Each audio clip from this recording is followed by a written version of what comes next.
ఎక్కువగా ఇతరులకు, మన కుటుంబానికి, మన పనులకు ఏం పెట్టుకుంటామో తెలుసా?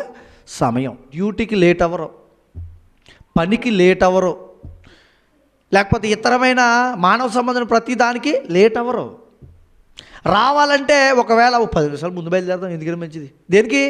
డ్యూటీకి.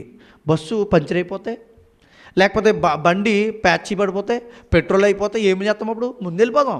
లోక సంబంధం ప్రతిదానికి ముందే పరిగెడతాం. ట్రైన్కి వెళ్ళాలంటే ముందు వెళ్తాం, అరగంట ముందు ఉంటాం. ఫ్లైట్కి వెళ్ళాలంటే ఏకంగా 3 గంటల ముందు వెళ్తాం.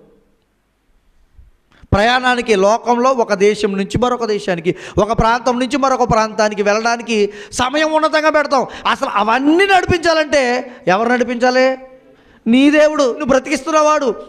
వాటికైతే సమయం ఇస్తాం. కానీ దేవుని సన్నిధికి రావాలనుకోండి, పాటలు పెట్టారా వెళ్దాం, పాటలు పెట్టారు కాబట్టి పర్వాలేదు, పాటలు అయిపోయి ఇక్కడ ప్రార్థన చేస్తున్నారు, ప్రార్థనే కదా వెళ్దాం. పాటలు నేను సింగర్ని ఏంటి పాటల లైన్కి వచ్చేయడానికి?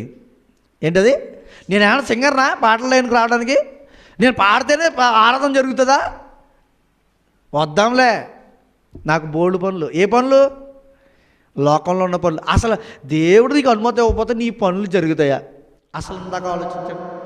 ఆ పనులు చేయడానికి నీకు నీ ఆత్మ ఈ శరీరంలో ఉంచకపోతే ఆ పని నీకు జరుగుతుందా? అసలు వెళ్తావా? ఆలోచించండి.